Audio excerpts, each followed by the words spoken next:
I chose the article Growing Up Young by the BBC. This article stood out to me the most from the other articles.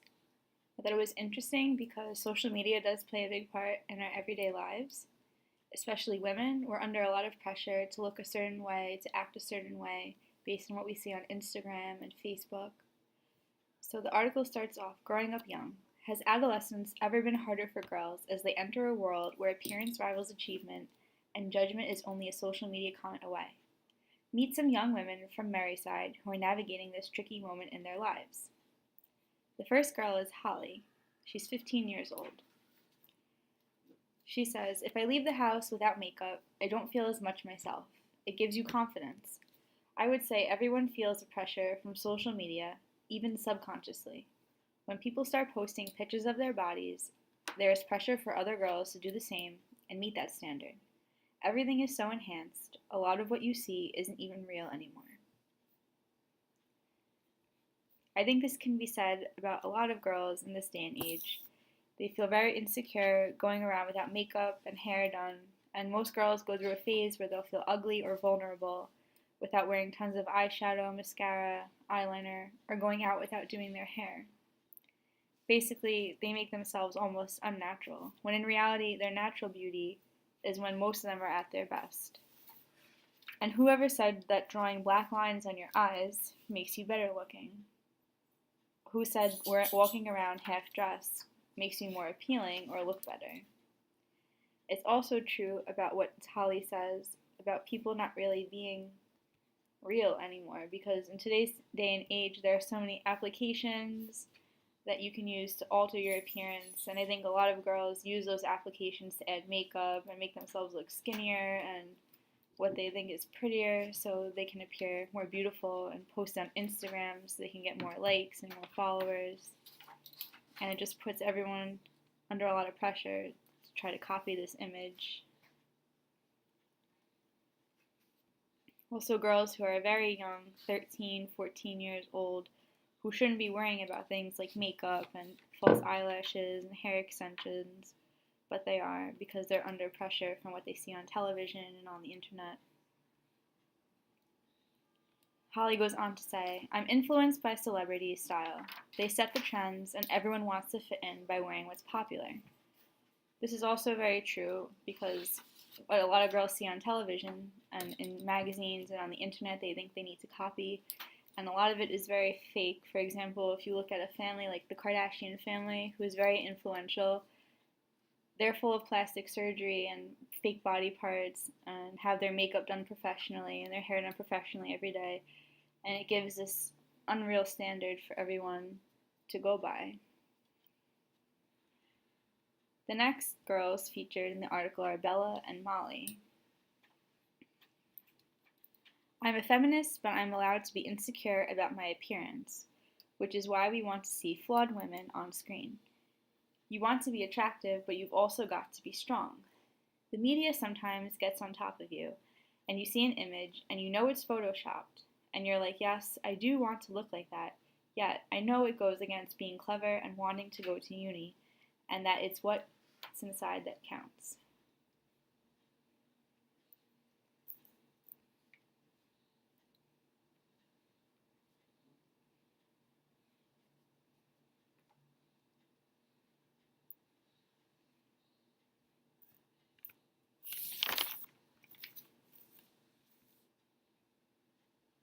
Basically, I like this way of storytelling. I think it is very effective, and it shows people that other girls think the same as you and everyone else. And you're not alone when you're not happy with who you are. Most people aren't. Most people are insecure. And what Bella and Molly are saying is that they see celebrities and they see this photoshopped image and they think it's the standard they have to be set to. But she knows in the back of her mind that it's really not reality, and it's not something you should really be aspiring to. You should be aspiring to other things like a career and an education and bettering yourself. Everybody wants to be that perfect person, but that has broadened out to being smart as well as attractive, and that's added more pressure. Not only do you have to look really nice and put on loads of makeup, but you've also got to study. Half the time, we're expected to be children and accept what our elders say, and then these choices that are going to affect the rest of our lives. We're on the precipice, and we don't know where we stand. So I think Molly, when she's saying this, feels really conflicted because she's pressured to look nice. She's also pressured to do well in school, to be really smart, and she just feels all this pressure from society and family and older people in her family and her life, and it's just a lot for her to handle, and I think we can all relate to that. We have to juggle a million things, looking nice and getting an education and taking care of our responsibilities, and a lot of us have a job, maybe more than one job, and sometimes it can become overwhelming. The next girl is Olivia. People ask if I'm a tomboy or a girly girl. They say Scouts is for boys, but it's a good place for girls. At Guides, you don't learn survival skills as much, or not to be afraid of taking responsibility. I don't like wearing any makeup because I don't want people to look at me and think that I don't think I'm pretty. Olivia is a little bit stronger and more secure with herself than the other girls, I think. She's happy with who she is, which is inspiring, especially in a time such as today's time, where everyone wants to look a specific way and copy each other, and it's almost artificial.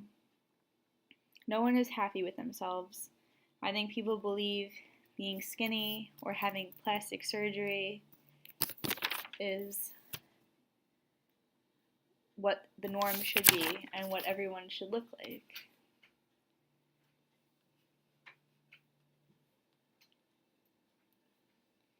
I think someone like Olivia is very rare in our day and age because she goes against the flow and she's standing up for what she thinks is who she should be, not trying to copy or emulate what someone else's idea of beautiful or strong or happy is. I think at my age, people wear similar things and everyone has expensive brands. People are pressured into wearing the same thing, and I don't understand. They want to fit in, so they wear the same stuff, yet they want to stand out. I think this is very accurate as well, what she's saying, because it's true. Everyone always says they want to be independent and stand out from the crowd and not be a follower, yet they're all wearing the same clothes and buying into the same trends. People are criticized more because of how they look on social media. They edit themselves using apps like Perfect 365 to make themselves look flawless. And no one is flawless in real life. It's unnatural. We have little girls on social media, in school, in society who are very young, ages 12 to 17. And if you look at them and see how they dress or act, they look like they're like 25 years old because of their makeup or how they make themselves appear on social media using these fake apps and all these other things. The last girl featured in the article is Sophia. I can't think of anything good about Instagram, really.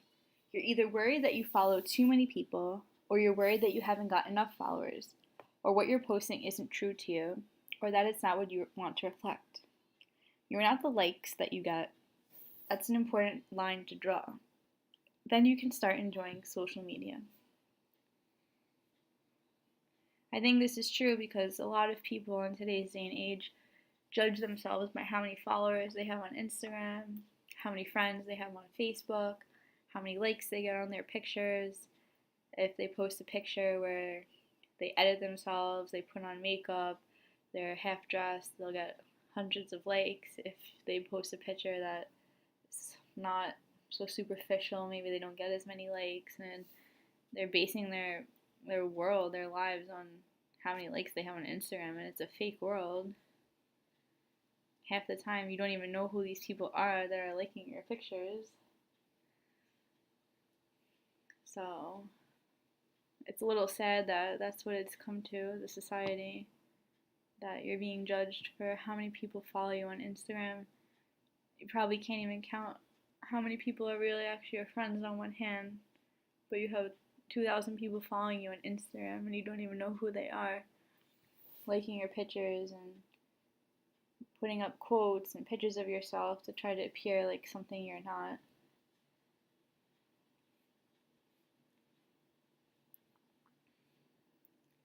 Anyway, the conclusion of all this is that these girls, except Olivia, are all insecure with themselves and are feeling pressured by today's society. And today's society is greatly influenced by social media, and it puts a lot of pressure on them to look a certain way, to act a certain way. It's creating this false standard for a lot of girls, and it's making them very insecure, maybe even more than before. Before, you'd see women on TV and in magazines who were, photoshopped and who looked perfect, perfect hair, perfect bodies, but now it's, since we have all this social media and we all carry a phone with us 24 hours a day, it's just in your face day and night, 24 hours a day, all these false standards, all these advertisements, and all these people are worship these celebrities who, at the end of the day, it's all just an image. Like I said before, the Kardashian family, a lot of people idolize them. They watch their shows, they buy their products. How many plastic surgeries have each of them had? How many hours a day do they work out with personal trainers?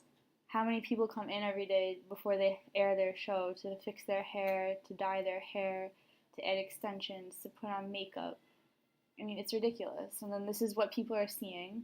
And young girls who are so influential and have no self-esteem are looking at this and thinking that this is the norm, this is what they should look like. And it's just very unrealistic and it's very sad. And that is my conclusion. I thought this article was very interesting. I think that a lot of people can relate to it. I myself, I have Instagram and I follow a lot of accounts, makeup accounts and hair accounts. I can say that I understand exactly what these girls are talking about when they say they're influenced by these people and these things on social media. And I think it's just a real reflection of our world and how social media has greatly affected the youth of our society.